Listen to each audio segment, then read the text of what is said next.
Welcome back to See Today Business. The Indonesian Crypto Asset Traders Association and the Indonesian FinTech Association, or AFTEC, collaborate to boost blockchain-based digital finance. Aspakrindo is now working together with AFTEC to develop blockchain-based financial transaction innovations. Both associations work closely with regulators and monthly literacy activities. The data from the Commodity Futures Trading Supervisory Agency, or BAPEPT, shows that the total number of Indonesian crypto investors reached over 18.83 million as of January 2024, an increase of 1.73% from December 2023. In Indonesia, blockchain is starting to be adopted by several industries to increase productivity. Blockchain is a distributed ledger technology that can be used to record transactions in a secure and transparent way, making it ideal for a variety of industries, including supply chain management, land registration, and voting. So, how does Indonesia adopt blockchain technology?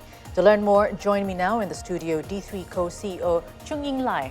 Hi, Ying. Thank you so much for coming to See Today's studio. Thanks for inviting me today. Yes, great to see you. And first thing first, what is actually blockchain technology? Let me maybe explain it in a less technical way. So I believe everybody here have used like Google Doc before. Yeah. Google Doc is basically a shared document where different parties can come in to edit and share shared information together through it. So blockchain brings that a bit more serious, where imagine now you have a Google Doc where you can record all financial transactions where nobody can delete away what is recorded inside. And for you to be able to enter something inside, you have to get agreement for all the parties. So let's say me and you, we shared a blockchain ledger.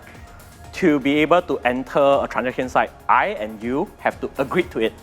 And the moment we recorded it, we could never ever change it again.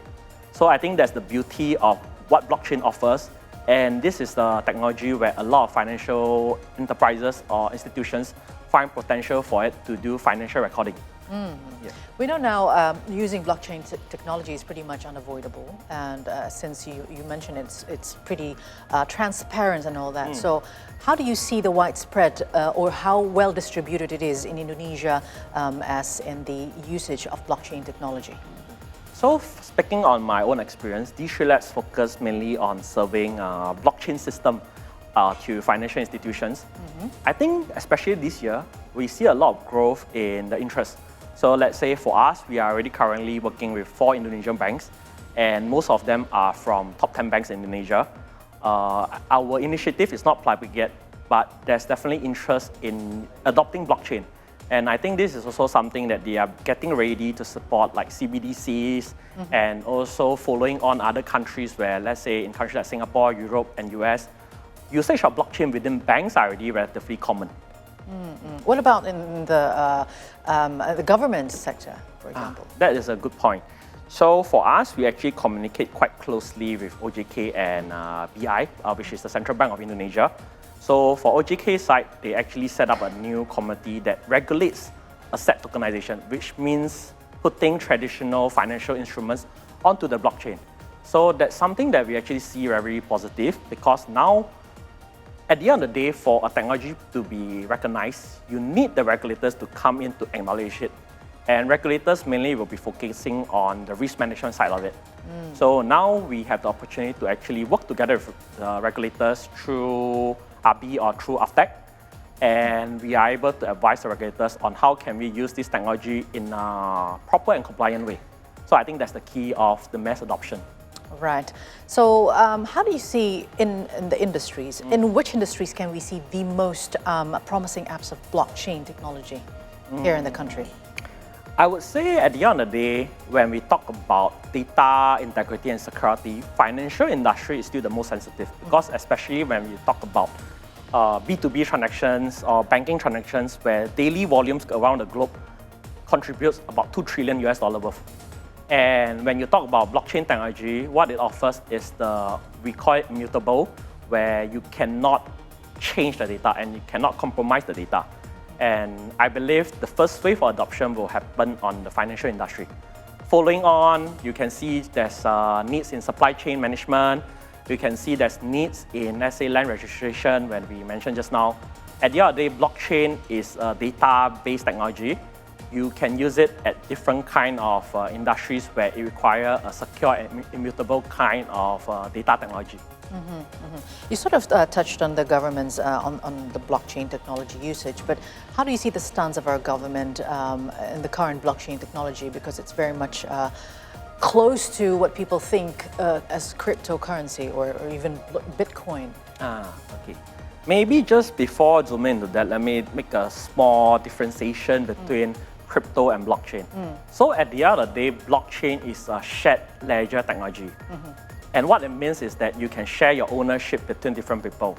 Crypto is a product of blockchain where people use it to create a digital asset that can be shared with anybody in the world.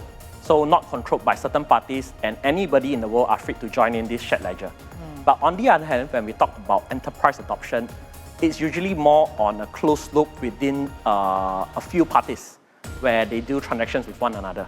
So I think for that part of things, CBDCs, BI and OJK is actually quite forward thinking. This year they are already setting up sandbox, focus group discussion to engage industrial player to discuss more about proper adoption of the technology. So that is a good sign. Okay, so how can Indonesia be well prepared to capitalize on the potential of blockchain technology? At the end of the day, I think a lot of this kind of new technology is driven by the regulations. And at the end of the day, it depends on us as the industrial player to engage the regulators on coming out frameworks that I would say balance between investor protection, risk management, and also the potential benefit. All technologies are good, but once you use it in the wrong way, it will become a bad way.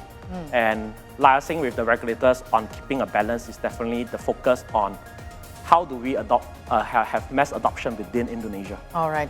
Okay, I know that we're talking about blockchain, but I just want to ask you about Bitcoin. Everyone is asking whether it's already all-time high. And it's nearing April, which is the halving. Yeah. So what do you think?